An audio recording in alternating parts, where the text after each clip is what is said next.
అందరికీ నమస్కారం. శ్రీమద్ భగవద్గీత ఆధ్యాత్మిక రహస్యాలు అనే శీర్షిక ద్వారా శ్రీ త్రినాథ్ గారు ధారావాహిక ప్రసంగం చేస్తున్నారు. వారి ధారావాహిక ప్రసంగంలో ఈరోజు 163వ ప్రసంగం చేస్తున్నారు. శ్రీ త్రినాథ్ గారికి స్వాగతం. నమస్కారం అండి. శ్రీమద్ భగవద్గీత ఆధ్యాత్మిక రహస్యాలు కార్యక్రమాన్ని వీక్షిస్తున్నటువంటి సోదర సోదరిమణులందరికీ కూడా హార్దిక స్వాగతం, సుస్వాగతం. శ్రీమద్ భగవద్గీతలో రహస్యాలు ఇమిడి ఉన్నాయి అని భగవంతుడు కుండబద్దలు కొట్టినట్లుగా చెప్పడం జరిగింది. అనేక శ్లోకాలు ఉన్నాయి దాని మీద, ఇందులో రహస్యాలు ఉన్నాయని. ఉదాహరణకి ఇది గుహ్యతమం శాస్త్రం, గుహ్యత అంటే రహస్యం అండి.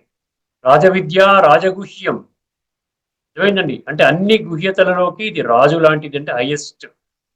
ఇందులో ఉన్నటువంటి రహస్యాలు చాలా హైయెస్ట్ లెవెల్లో ఉన్నాయని చెప్తున్నాడు. ఏవం పరమం గుహ్యం అన్నాడు, పరమ రహస్యాలు అంటున్నాడు. ఇంకొకటి ఇతితే జ్ఞానమాఖ్యాతం గుహ్యాతి గుహ్యతరం అన్నాడు, అంటే రహస్యాలలోకి గూఢ రహస్యాలు అని చెప్తున్నాడు. ఇదంతు తే గుహ్యతమం అన్నాడు, ఇందులో రహస్యాలు ఉన్నాయని. ఈ విధంగా చెప్పినప్పటికీ కూడా ఎందువలన ఈ రహస్యాలు వర్తమానములోని గీతా ప్రేమికులు, గీతా ప్రవచనకారులు, ప్రవచనకర్తలు ఎందుకు తెలుసుకోలేదు? ఏమన్నప్పుడన్నా ఆలోచించండి. బుద్ధినేత్రం తెలుసుకొని సత్యాన్వేషణ చేసేటువంటి మార్గంలో ప్రయాణించినట్లయితే సులభంగా అర్థమవుతుంది. దీనికి అనేక కారణాలు ఉన్నాయి. అందులో ఒక ముఖ్య కారణం ఏంటంటే శ్రీమద్ భగవద్గీత 574 శ్రీ భగవాను వాచ శ్లోకాలు ఏవైతే ఉన్నాయో వాటి యొక్క సారాన్ని తెలుసుకునే ప్రయత్నము చేయలేదండి. ఎందుకంటే 574 శ్లోకాలు భగవంతుడే పలుకుతున్నారు. భగవంతుడే నేను విశ్వాత్మలందరికీ తండ్రిని తల్లిని అని ప్రకటించుకున్నారు. 9వ అధ్యాయం 17వ శ్లోకంలో పితాహమస్య జగత మాత, తండ్రి బిడ్డల యొక్క సంభాషణ అనేది ఇక్కడ ఉంది. సంవాదం అనండి. ఆ విధంగా జరుగుతున్నప్పుడు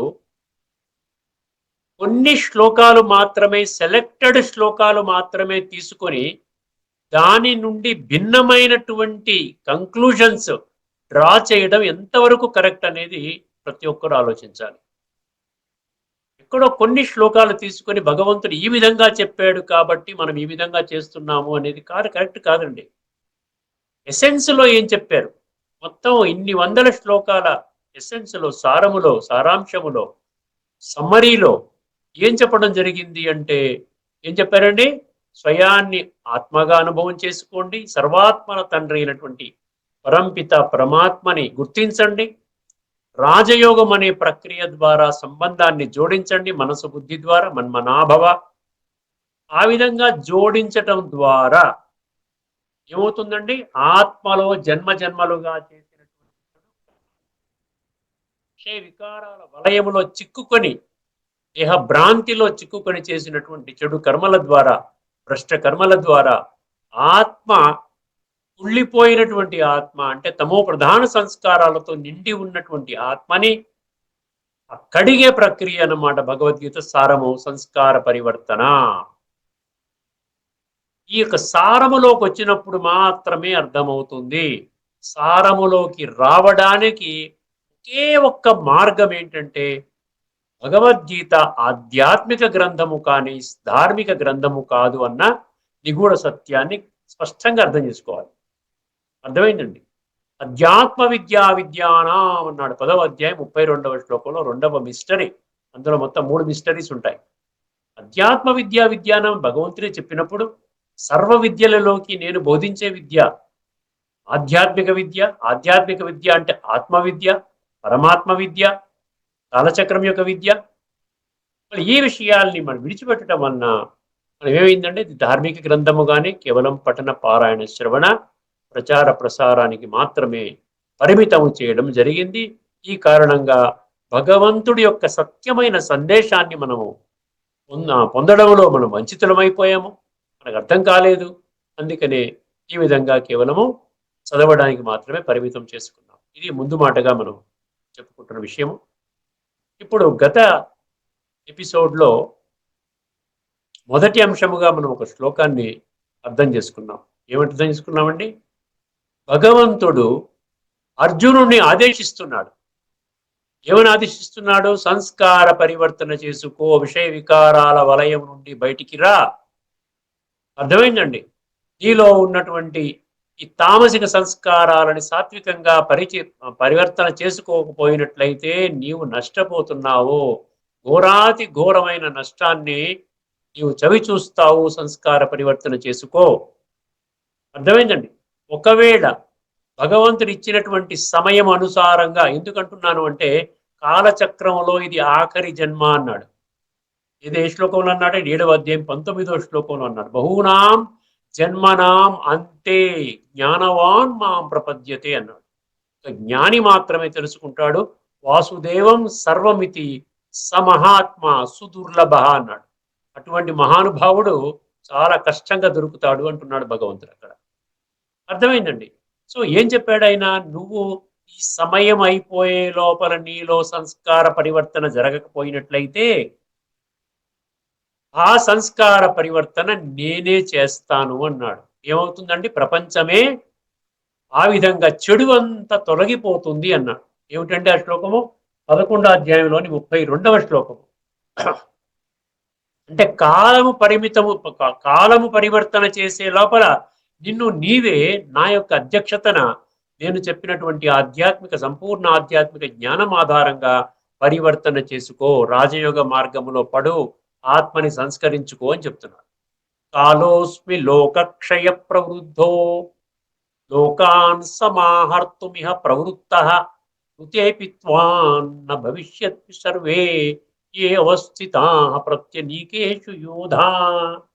ఇక్కడ భౌతికంగా మనకి భాష్యములో భౌతికంగా రాసుకున్నారు. ఇది ఒక స్థూల యుద్ధము, ఈ విధంగా లోకములన్నిటినీ తుదముట్టిస్తాను, ఈ విధంగా అయిపోతుందని రాసుకున్నారు. కానీ మనం గత ఎపిసోడ్లో చాలా స్పష్టంగా చర్చించుకున్నాము. ఎవరైతే వాళ్ళు చూడలేదో, ఇదివరకు వినలేదో ఆ కార్యక్రమాన్ని తప్పకుండా 162వ ఎపిసోడ్ని తిలకించండి. అందుకని అక్కడ భగవంతుడు ఏమంటున్నాడు? నీవు నిమిత్త మాత్రుడు అయ్యా, చేసేది నేనే. నాతో రాజయోగము ద్వారానే ఆ కామ క్రోధ లోభము అహంకారాలనేటువంటి పంచ రాక్షసులు నిన్ను ఇప్పటి వరకు నిన్ను భ్రష్టు పట్టించాయి. ఇంకా దాని నుండి శాశ్వతంగా ఆ చెర నుండి నేను విడిపించడానికి వచ్చాను. నాతో నువ్వు యోగం చేసుకుని ఆ యొక్క విషయ వికారాల వలయం నుండి బయటికి రా.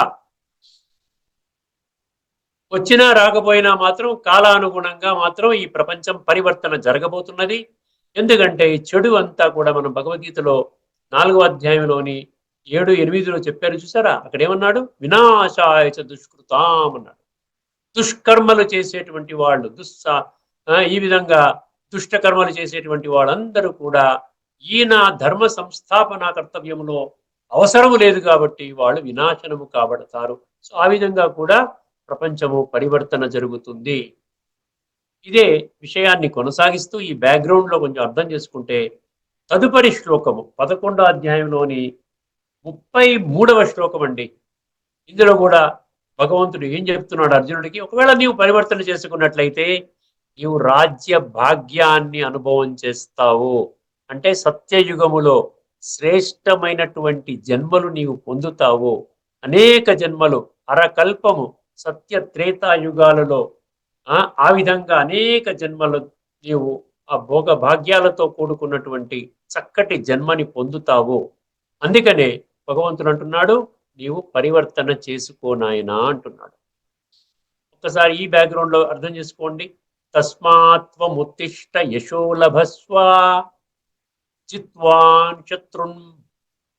తస్మాత్వం ఉత్తిష్ట యశో లభస్వ జిత్వా శత్రూన్ భుంక్ష్య రాజ్యం సమృద్ధం మయైవైతే నిహతాః పూర్వమేవ నిమిత్త మాత్రం భవ సవ్యసాచి. సవ్యసాచి అన్నాడు చూసారు ఇక్కడ అర్జునుడి. ప్రతి దగ్గర మీరు ఒకటిసారి గమనించండి, బుద్ధి నేత్రాన్ని తెరుచుకుంటే అద్భుతంగా ఎంజాయ్ చేస్తారండి భగవద్గీతని. సవ్యసాచి ఎందుకన్నాడు? రెండు వైపుల నుంచి లెఫ్ట్ అండ్ రైట్ 2 బాణాలు వేసేవాడిని సవ్యసాచి అంటారు కదా. అన్ని కోణాలలో నీ యొక్క ఫోకస్ అంతా ఎక్కడ ఉండాలి? సంస్కార పరివర్తన. వేరే ప్రయారిటీ నీకు ఉండకూడదు. ఇది ఆఖరి జన్మ, అంతిమ సమయము, క్లిష్ట సమయము, సృష్టి అతి త్వరలోనే పరివర్తన చెందుతున్నటువంటి విషయము. ఇది ఎవరికీ తెలియదు. ప్రపంచంలో ఉన్నటువంటి అతి పెద్దగా ఉన్నటువంటి మీరు ఊహించుకున్నటువంటి ధర్మ పితలకు కానీ, సాధువులు, సన్యాసులు, ఋషులు, మునులు, పీఠాధిపతులు, మహామండలేశ్వరులు, జగద్గురువులు అనబడేటువంటి వారికి కూడా ఎవరికి కూడా తెలియదు. నాకు ఒక్కడికే తెలిసినటువంటి విషయాన్ని నీకు తెలియజేస్తున్నాను.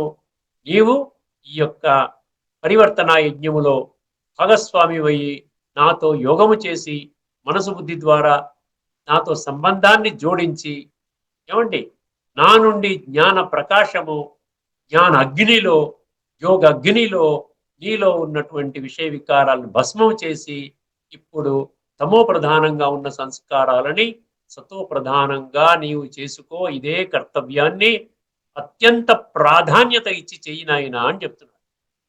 అప్పుడు ఏం జరుగుతుందంట? తస్మాత్వముత్తిష్ట యశో లభస్త్వా. ఇక్కడ ఈ జన్మలోనే ఇంకా పరివర్తన సమయము కాకుండానే నీలో పరివర్తన జరిగి, పరివర్తన జరిగిందంటే దానికి ఏంటి చిహ్నం ఏంటండి? నీ బిహేవియర్ బాగుంటుంది, అందరి పట్ల నువ్వు గౌరవంగా ఉంటావు, నీలో కూడా మంచి నషాతో ఉంటావు, ఆత్మలో ఉన్నటువంటి ఆ యొక్క దివ్య గుణాలు, దైవీ సంస్కారాలు, దివ్య శక్తులతో పరిపూర్ణంగా ఉండి నీ జీవితాన్ని 3 పువ్వులు 6 కాయలుగా ఈ జన్మలోనే అనుభవం చేస్తావు అంటున్నాడు. అర్థమైందండి? తర్వాత ఏమైంది? కీర్తి ప్రతిష్టలు వస్తాయండి తప్పకుండానండి. నలుగురు బయటికి వెళ్తుంటే మంచిగా, ఏమిటండి ఇంత వయసులో కూడా మీరు ఇంత కష్టపడి ఇంత ఎనర్జెటిక్ గా చెప్తున్నారు అని చాలా మంది అంటుంటారు. అర్జున, సవ్యసాచి ఏమంటున్నాడు? తస్మాత్మ ఉత్తిష్ట, లెగు. ఉత్తిష్ట అంటే లెగమంటున్నాడు. మేలుకో, సమయం లేదు, ఇప్పుడు లేకున్నా మరెప్పుడు లేదు. అర్థమైందండి? తస్మాత్, అందువలన. ఎందువలన అన్నాడు? అంత ముందు శ్లోకం తీసుకున్నట్లయితే కాలోస్మి లోకక్షయ, నువ్వు చేయకపోతే నేను చేస్తాను. నేను చేసేనంటే కాలము చేస్తుంది. కాలోస్మి అంటే ఏంటి? కాలమును. నేను కాలమును, నేను మహాకాలుడిని నేను. అర్థమైందండి? అందువలన ముందుగా మనం చేసేమనుకోండి, మన పురుషార్థం ద్వారా మనకి మన శ్రేష్టమైన పదవి దొరుకుతుంది. భగవంతుడు చేసేసాడు అనుకోండి, చివరికి మనం కొంత మిగిలిపోయి మనం ఆత్మని సంస్కరించుకోలేదనుకోండి, మనం సత్యయుగంలోకి వెళ్లే బదులు త్రేతాయుగంలోకి వస్తాం. ఎందుకంటే సంస్కారాలు సాత్వికంగా మారాలి అంటే ఏం చేయాలి? సమూలంగా మనం ఈ విషయ వికారాల వలయం నుండి బయటపడాలి. అప్పుడే సాత్వికంగా. లేకపోతే అందుకని సాత్విక ప్రధానము, సాత్విక సమానం అంటాడు. సాత్విక ప్రధానం అంటే సత్యయుగము అంటే సంపూర్ణం అనమాట. సాత్విక సమానం, సతో సమానం అంటే కొద్దిగా మిగిలి ఉందన్నమాట. అది క్షత్రియుల గుణం అనమాట. అంటే యుద్ధము చేస్తూ చేస్తూ, విషయ వికారాల మీద యుద్ధం చేస్తూ చేస్తూ ప్రాణత్యాగం చేసినవాడు. అంటే కొద్దిగా మిగిలి ఉంది, కొంచెము కోపం మిగిలి ఉంది, కొంత మోహము, కొంత లోభము, ఒక 1% ఉన్నా కూడా అది త్రేతాలోకి వస్తారనమాట. అందుకని ఇక్కడ ఏమంటున్నాడు? తస్మాత్మ ఉత్తిష్ట యశోలభస్వ అన్నాడు. నీకు యశస్సు, కీర్తి, ప్రతిష్టలు గౌరవిస్తారు, సమాజంలో నిన్ను గొప్పగా చూస్తారు, నిన్ను కీర్తిస్తారు అని చెప్తున్నాడు. అర్థమైందండి? తర్వాత ఏమన్నాడు? జిత్వా శత్రూన్ భుంక్ష్వ రాజ్యం సమృద్ధం అన్నాడు. జిత్వా అంటే ఏంటి? జయించినట్లయితే. ఎవరిని జయించినట్లయితే? శత్రువును అన్నాడు. శత్రువులను. మామూలుగా శత్రువులు అంటే మనం కౌరవులు అనుకుంటున్నాం, ద్రోణాచార్య, భీష్మాచార్య, కర్ణుడు, వికర్ణుడు, అశ్వత్థామ. ఇది కాదు ఇక్కడ. కామయేషు క్రోధయేషు రజోగుణ సముద్భవ మహాశనో మహాపాప్మ విద్యేన ఇహ వైరిణం అన్నాడు కదా. కామము, క్రోధము మొదలైన విషయ వికారాలు నీకు తెలుసుకో నాయన. ఇవి ఇహ అంటే ఈ లోకంలో, ఇప్పుడు ఈ కలియుగం యొక్క అంతిమ సమయంలో ఇది నీకు బద్ధ శత్రువులు. ఎందుకంటే సంస్కారాన్ని పరివర్తన చేయనివ్వవు, ఇంకా పాడు చేస్తాయి. ఈ యొక్క జన్మకే పరిమితం. నీ యొక్క ఆనందం ఏదైతే ఇంద్రియ సుఖాలు ఏదైతే అనుభవం చేస్తున్నావో, ధనార్జన చేస్తున్నావో, కేవలము ఈ ఒక్క జన్మకి మాత్రమే పరిమితము అంటున్నాడు. అందుకని ఏమంటున్నాడు? జిత్వా శత్రువున్ భుంక్ష్వ. భుంక్ష్వ అంటే నువ్వు అనుభవం చేస్తావు, భోగిస్తావు. అర్థమైందండి? ఏం భోగిస్తావు? ఎక్కడ చేసేస్తావు? రాజ్యం సమృద్ధం అన్నాడు. సమృద్ధమైన రాజ్యం అంటే సత్యయుగం అండి. కొంచెం నిష్పత్తి తక్కువ ఉంటుంది త్రేతాయుగం. సత్యయుగములో అద్భుతమైనటువంటి జన్మలు పొందుతావు, అనేక జన్మలు, నువ్వు మంచి దివ్య జన్మలు పొందుతావు, దైవీ సంస్కారాలతో ఉన్నటువంటి జన్మ పొందుతావు, ఆత్మ అభిమాని స్థితిలోని 100% ఉంటావు. అర్థమైందండి? సో ఈ విధంగా నీకు అద్భుతమైనటువంటి గిఫ్ట్ నేను ఇస్తున్నాను. మామూలుగా చిన్న చిన్న గిఫ్ట్ ఇస్తేనే by one get one free అంటారు కదా, by one get one free అంటారు, లేకపోతే 1:2 ఫ్రీ అంటారు. వీటికే నువ్వు ఇదిగా అయిపోతున్నావే. మరి నేనేం చేస్తున్నాను? ఈ ఒక్క జన్మలో కొన్ని రోజులు, కొన్ని ఉన్నటువంటి మిగిలిన కొద్ది సమయము నా మాట విన్నట్లయితే నేనేం చేస్తాను? నిన్ను సమృద్ధమైనటువంటి సత్యయుగములో శ్రేష్ఠ జన్మల భాగ్యానికి నిన్ను ఆ విధంగా యోగ్యుడిగా తయారు చేస్తున్నాను.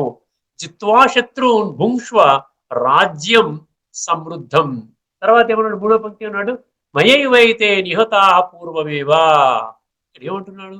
నువ్వు ఎన్ని ఇన్స్ట్రుమెంట్ నాయనా, నువ్వేం పెద్ద ఏ కామ క్రోధ లోభము అహంకారాలని, ఈ రాక్షసుల్ని అసూయ ద్వేషము, శత్రుత్వ భావము, ఒకరంటే ఒకటి పడకపోవటము, ఈ దేహాభిమానము, ఇవన్నిటినీ కూడా నువ్వు జయించగలవా? నేను లేకపోతే జయించగలవా? నువ్వు నేను లేకుండా నువ్వు చేయగలుగుతావా?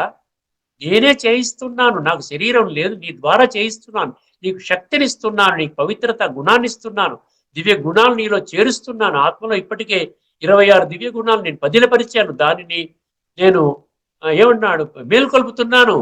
నేను నా ద్వారా, నువ్వు నిమిత్తము. మయైవైతే నిహతా పూర్వమేవా. ఇది కల్ప కల్పము నేను చేసేటువంటి దివ్య అలౌకిక కర్తవ్యము అంటున్నాడు.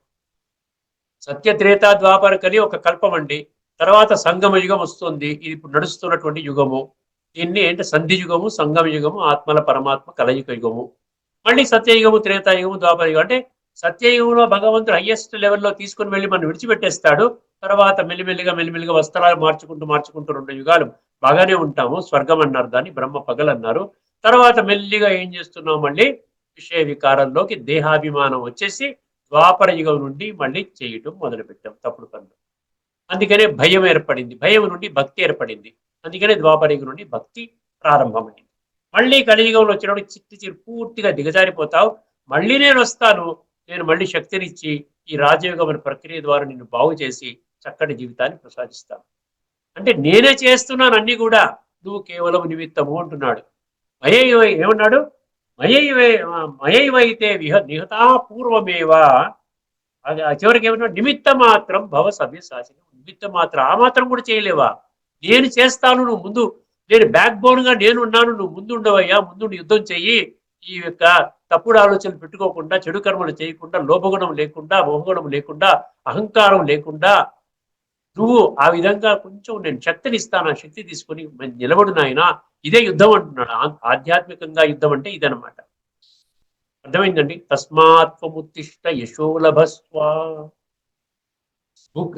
జిత్వా భుంక్ష్వ జిత్వా శత్రూన్ భుంక్ష్వ రాజ్యం సమృద్ధం మయైవైతే నిహతా పూర్వమేవ నిమిత్త మాత్రం భవ సవ్యసాచి.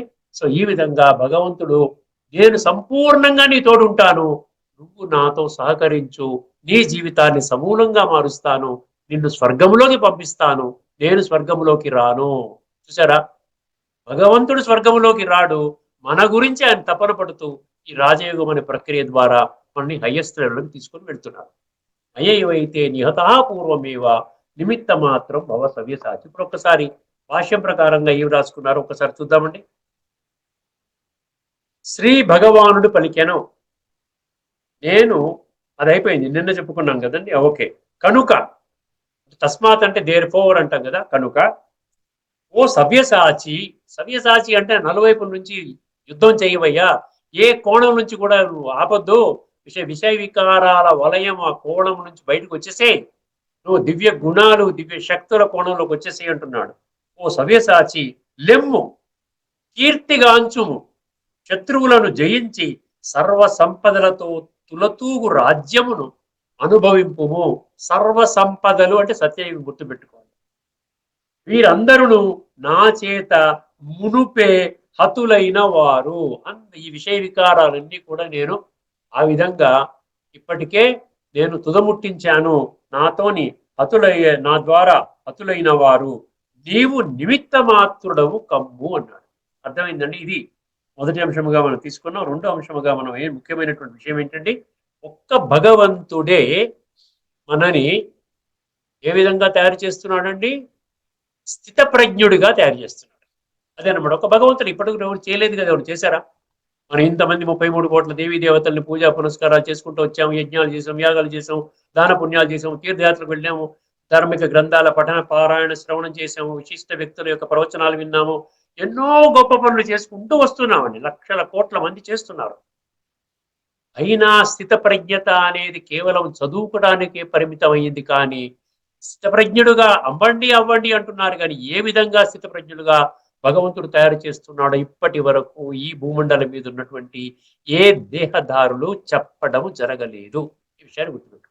ఇది తిరుగులేని తిరస్కరించలేని సత్యం, నిగూఢ సత్యం. ఇప్పుడు మనం ఏ శ్లోకం తీసుకుందామండి? 2వ అధ్యాయంలోని 56వ శ్లోకం తీసుకుందాం. 54 అయిపోయింది, 55 అయిపోయింది. నేను వరుసగా 18 శ్లోకాలు కవర్ చేస్తాను. 56 మీరు కూడా చదువుకోవచ్చు. చదువుకుంటే మీకు ప్రిపేర్ అవుతారు, మీకు కూడా మంచి అండర్స్టాండింగ్ వస్తుంది.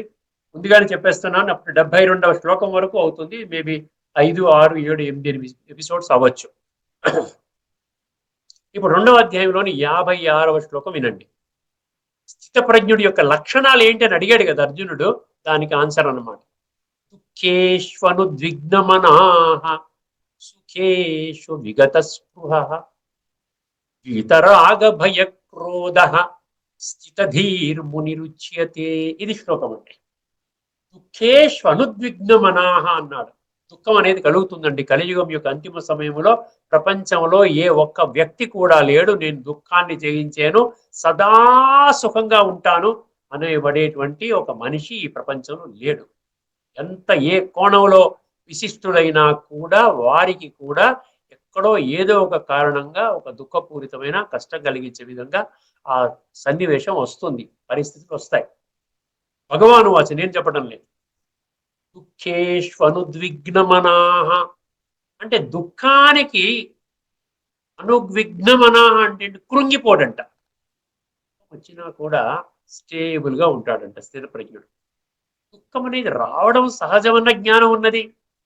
దుఃఖం అనేది దేని కారణంగా వస్తుంది చెప్పండి? దేని కారణంగా వస్తోంది? జన్మ జన్మలుగా మనము ఇప్పటి వరకు చేసినటువంటి కర్మలు, మంచి కర్మలు కానీ చెడు కర్మలు కానీ, దాని ఆధారంగా ఆత్మలో పేరుకుపోయి ఇమిడి ఉన్నటువంటి సంస్కారాల ఆధారంగా నీకు దుఃఖం వస్తుంది. అర్థమైందండి? సో ఆ విధంగా దేహాభిమానము కారణంగా దుఃఖం వస్తుంది. ఇప్పుడు వర్తమానములో మనం మళ్ళీ విషయ వికారాలు ఈ విషయ వికారాల వలయం నుండి బయటికి రాలేకపోవడం వల్ల దుఃఖం వస్తుంది. అర్థమైంది? అన్ని మన చేతుల్లోనే ఉందండి, మనమే చేసుకుంటున్నాం. దుఃఖానికి కారణం మనమే. భగవంతుని మనం నిందిస్తాం, ఏమయ్యా నాకు దుఃఖం ఇచ్చేవంటూ చెప్పిన మాట విన్నాము మనం? భగవంతుడు చెప్పిన మాట వినము. అసతోమ సద్గమయ అనే పద్యం పాడుకుంటాము. నేను సత్య మార్గంలో ఉన్నాను తండ్రి, సత్య మార్గం బోధించు. సత్య మార్గం చెప్తున్నప్పుడు మనం నిర్లక్ష్య ధోరణి వహిస్తాము. ఎలా కుదురుతుంది చెప్పండి? దుఃఖేష్వనుద్విగ్నమనాః. ఎందుకు ఇక్కడ దుఃఖాలు వచ్చినప్పుడు కూడా స్టేబుల్ మైండ్ గా ఎలా ఉండగలుగుతున్నాడు అంటే, ఆత్మజ్ఞానం వల్ల ఆత్మ యొక్క ఉనికిని కనిపెట్టి ఆత్మని ప్రాప్తి చేసుకొని ఆత్మని అనుభూతి చేసుకొని ఆత్మ అనుభవ స్థితిలోకి వచ్చినటువంటి వాడు స్థితప్రజ్ఞుడు. అటువంటి వాడికి ఏమనిపిస్తుంది? హాయ్ ఒక జన్మ ఏదో అన్నాడు మాట, దానికి దుఃఖపడాలా? ఏదో చిన్న నష్టం వచ్చింది దానికి దుఃఖపడాలా? ఏదో కోర్టు కేసులో ఓడిపోయింది దానికి దుఃఖపడాలా? ఇదంతా మామూలే. ఈ దుఃఖం అనేది పర్మనెంట్ గా ఉండదండి. ఇప్పుడు ఈ జన్మలో కూడా మీరు అనుకుంటారు దుఃఖం దుఃఖం దుఃఖం దుఃఖం పర్మనెంట్ గా ఉండదు. మళ్ళీ ఒక అరగంటకి 30 గంటకి మళ్ళీ ఏదో సన్నివేశం వస్తుంది, ఏదో పరిస్థితి మారుతుంది, మళ్ళీ సుఖంలోకి వచ్చేస్తాం. ఈ దుఃఖము సుఖము దుఃఖము సుఖము దుఃఖము సుఖము అని వస్తుంటుందని అప్ అండ్ డౌన్ గ్రాఫ్ అనమాట. ఇలా ఉంటుంది అనమాట. మనకి ఏదో ఈసీజీ తీస్తారు చూసారా, ఇలా వస్తుంది గ్రాఫ్ అంతా గీతలు గీతలుగా, అలా ఉంటుంది. దుఃఖం వచ్చినప్పుడు కాస్త కృంగిపోకుండా స్థితిగా ఉన్నాం అనుకోండి, ఆ విధంగా పెట్టి జ్ఞానము దానికి అవసరం అనమాట. ఆత్మ జ్ఞానము, పరమాత్మతో మనము సంబంధాన్ని జోడించుకునే రాజయోగ జ్ఞానం మనకు అవసరం. ఈ జ్ఞానమే మనకి భగవంతుడు మన గీత ద్వారా ఇస్తున్నాడు. అందుకనే పరమాత్మతో కనెక్ట్ అయినటువంటి వాడికి ఏమవుతుంది? వాడు వస్తుంది పోతుందిలే, దానికి ఏముంది, ఏదో అన్నాడు సారీ సార్ అనేస్తాం. తప్పు సారీ చెప్పేస్తామండి. ఏదైనా మాది సారీ చెప్పలేనటువంటి చెప్పకూడదు, అసలు సారీ చెప్పకూడదు, మేమే కరెక్ట్ అయినా మేము సారీ చెప్పేస్తాం. ఎందుకంటే అక్కడ ఉన్న సన్నివేశము మనం ఏం చేయాలి? తగ్గించుకోవాలి. మన ఆత్మని పాడు చేసే విధంగా దాన్ని అభివృద్ధి చేసుకోకూడదు. మన లక్ష్యం చాలా ఉన్నతమైన లక్ష్యం మనది. మన ఉన్నతమైన లక్ష్యం ఎన్నో జన్మల ప్రారంధాన్ని పొందేటువంటి లక్ష్యం. ఈ ఒక్క చిన్న మాట ఏదో అన్నాడు, చిన్న నష్టం వచ్చింది, లేకపోతే ఏ విధంగా పడిపోయాము, ఇది యాక్సిడెంట్ జరిగింది, వాడికి ఏదో రోగం వచ్చింది, ఇదంతా టెంపరరీ. మన శరీరము టెంపరరీ, మనతో ఉన్న సంబంధీకులు టెంపరరీ, మనకు ఉన్నటువంటి కష్టాలు నష్టాలు అన్ని టెంపరరీయే. కానీ పర్మనెంట్ గా ఏదైతే ఉంటుందో ఆత్మలో ఉన్న దివ్యత్వం పర్మనెంటో, దాని ఆధారంగా దాన్ని సపోర్ట్ చేసుకుంటూ సమర్థించుకుంటూ ఉంటే ఏమవుతుందండి? మనకి వర్తమాన స్థితిలో ఉన్నటువంటి దుఃఖకారకమైనటువంటి సన్నివేశాన్ని కూడా ఎదుర్కోగలుగుతాము. ఆత్మని పాడు చేసుకోకుండా ఆత్మ యొక్క ఆ యొక్క ఆత్మని పవిత్రంగా తయారు చేసుకోగలుగుతాం. దాని ఆధారంగా శ్రేష్టమైన జన్మ పొందుతాం. దుఃఖేషు అనుద్విగ్నమనా సుఖేషు విగత స్పృహ. ఇప్పుడు దుఃఖం గురించి చెప్పాడు. సుఖములో కూడా పొంగిపోడంట. దుఃఖములో కృంగిపోడు, సుఖములో పొంగిపోడు. అర్థమైందండి.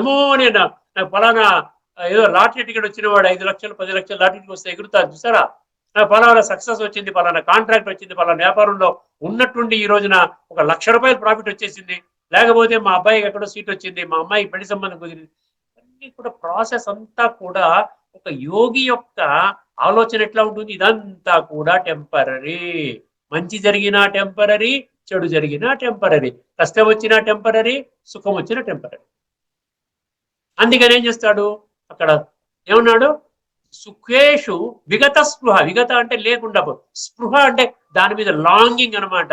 ఆ డిజైర్స్, ఆ లౌకిక భౌతిక ప్రపంచంలో ఉన్నటువంటి ఆ లాగుతుందన్నమాట. అది కావాలి, ఇది కావాలి, ఇవన్నిటి నుంచి విగత విగత స్పృహ.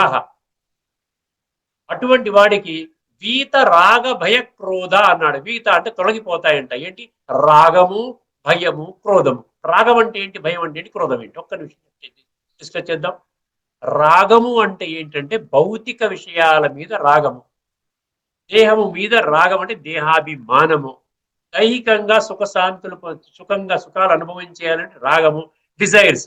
ఈ రాగం ఏమవుతుంది, ఇప్పుడు ఒక స్థితప్రజ్ఞుడికి రాగం ఏమవుతుంది, అనురాగం కింద మారి ఆత్మ మీద మోహం పెరుగుతుందండి. శరీరం మీద మోహం తగ్గుతుంది.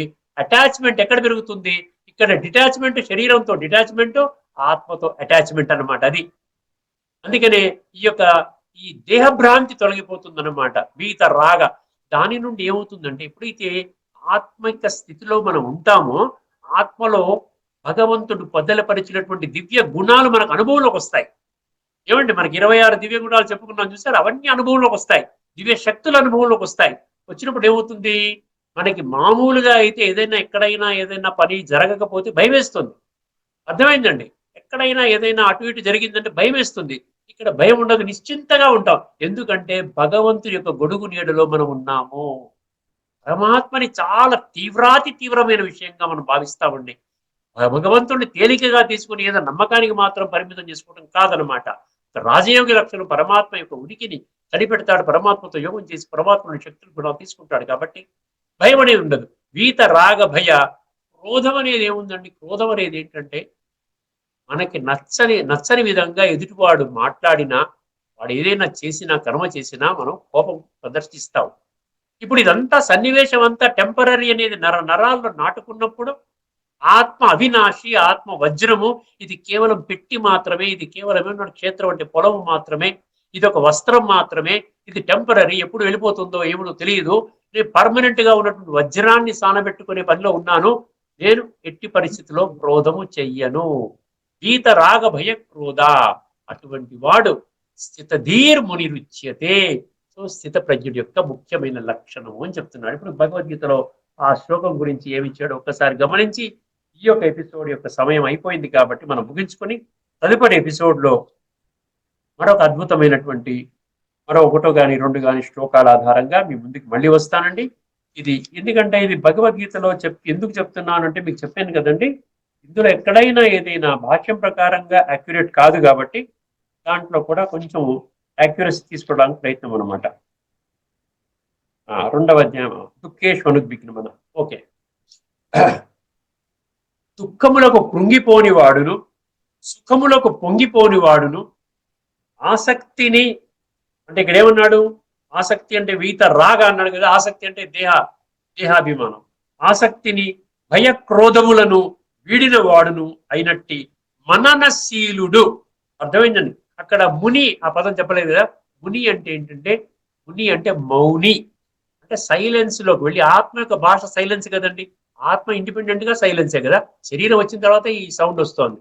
మననశీలుడు అంటే కాంటెంప్లేటివ్ మైండ్ అనమాట. నిరంతరము కూడా ఆత్మ యొక్క ఉనికిని, పరమాత్మ ఉనికిని కనిపెట్టి ఆ విధంగా ఉన్నటువంటి ముని అంటే ఆ మీనింగ్ అదనమాట. సో స్థితధూర్ ముని రుచ్యతే అన్నాడు కదా. అటువంటి అయినట్టి మననశీలుడు బ్రాకెట్ లో ముని స్థిత ప్రజ్ఞుడు అనబడును. ఓకేనండి, ఇక్కడతో ఈ చర్చను మనం ముగించుకుందామండి. తదుపరి ఎపిసోడ్ లో మళ్ళీ ఈ యొక్క స్థిత ప్రజ్ఞుడి యొక్క మరో లక్షణం ఏదైతే ఉందో భగవద్గీతలో చెప్పిన విధంగా మనం చర్చించుకుందాం. అది కాకుండా మరొక అంశాన్ని కూడా మేము తీసుకుని వస్తాను. అంతవరకు సెలవు. లోకా సమస్త సుఖినో భవంతు. ఓం శాంతి.